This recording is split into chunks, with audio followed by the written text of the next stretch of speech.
So I was recently asked to share a little bit about why, as a transformative mediator, I don't encourage the parties to settle. And it just so happens that the reasons I don't encourage the parties to settle are very closely tied to what is really unique about the transformative approach and why I especially love practicing it. So, what's unique about the transformative approach and what actually surprises a lot of mediators when they first hear about it is that transformative mediators don't encourage the parties to do anything at all, whether it's be nice to each other or stand up for themselves, reach an agreement, or even participate in mediation. Right? So it's part of our practice, a very important part of our practice, to actually monitor ourselves for any impulses that we might have to get the parties to do anything in particular. And it's not because we don't care what happens in the mediation, right? All things being equal, we would love to see the parties walk away with an agreement they both feel good about. But we believe that the process parties need to go through to get there, to get to an agreement that they feel good about, is a very windy one. It could take all sorts of twists and turns, and they could be making all sorts of choices that we can't predict or control, but that they need to make in order to get to a better place. We also believe that in some cases, the best choice for at least one, maybe all of the parties would be to walk away without an agreement. It could be to take advantage of the court system that is there for a reason, right? So in any given situation, we don't know what the parties should do, where they should end up, or what they should do in any given moment.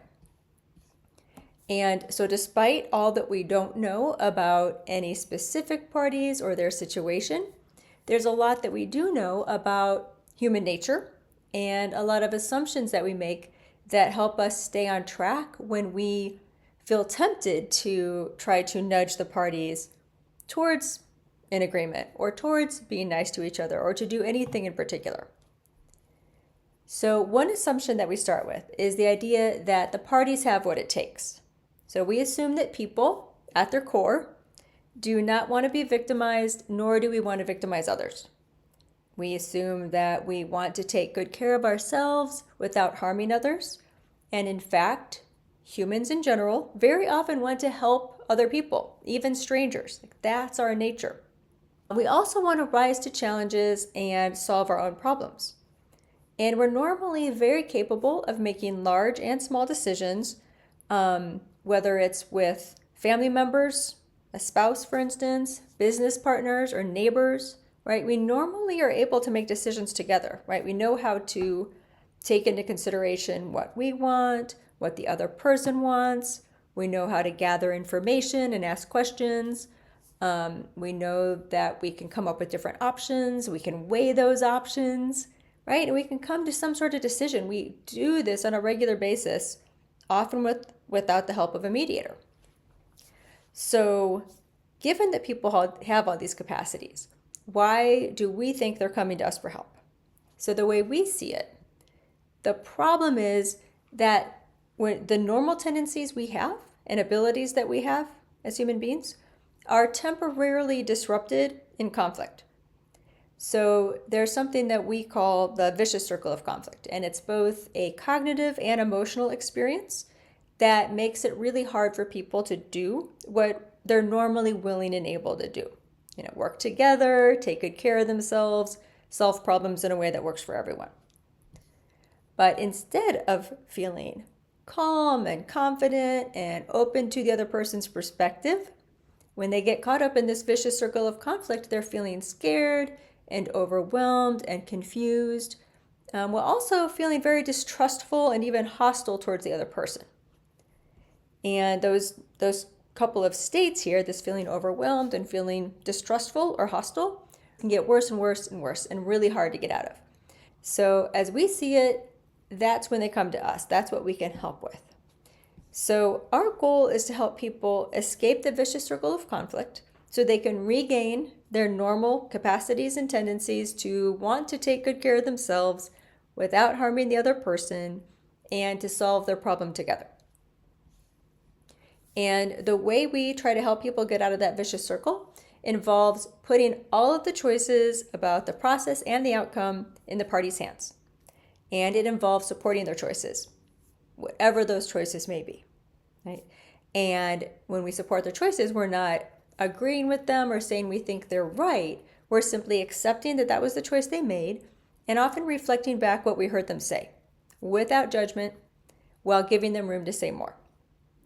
Because that's the essence of our practice, right? We're shining a light on their opportunities to make choices, and we're holding up a mirror to the choices they've already made, right? As we see it, that can simply help them gain the clarity and confidence to continue to make choices and to make choices that they feel better and better about, and to eventually move out of that vicious circle and back to the place where they're feeling clear and confident and open to the other person so they can achieve their goals, which will often be to reach an agreement. So given that our approach is all about putting as many choices as possible in the party's hands and supporting those choices, if we were to offer suggestions about a settlement, for instance, or encourage them to settle or do anything in particular, we would be working against ourselves and sending the parties mixed messages. Right? So instead of supporting their choices and suggesting that they have what it takes, that we aren't the experts on their situation, they are, we would be sending the opposite message. And so that's not to say that a process that does involve offering suggestions or proposals or encouraging settlement can't ever be helpful to the parties. It's just that what we're offering is something very different. So if you'd like to learn more about what we're offering and why, I highly recommend reading The Promise of Mediation by Borik Bush and Joe Folger, which is the foundational text for transformative mediation. You also might want to check out a book that Dan Simon and I wrote called Self-Determination in Mediation, The Art and Science of Mirrors and Lights, which has an entire chapter devoted to answering this specific question of why we don't encourage parties to settle. And feel free to reach out to me with any questions.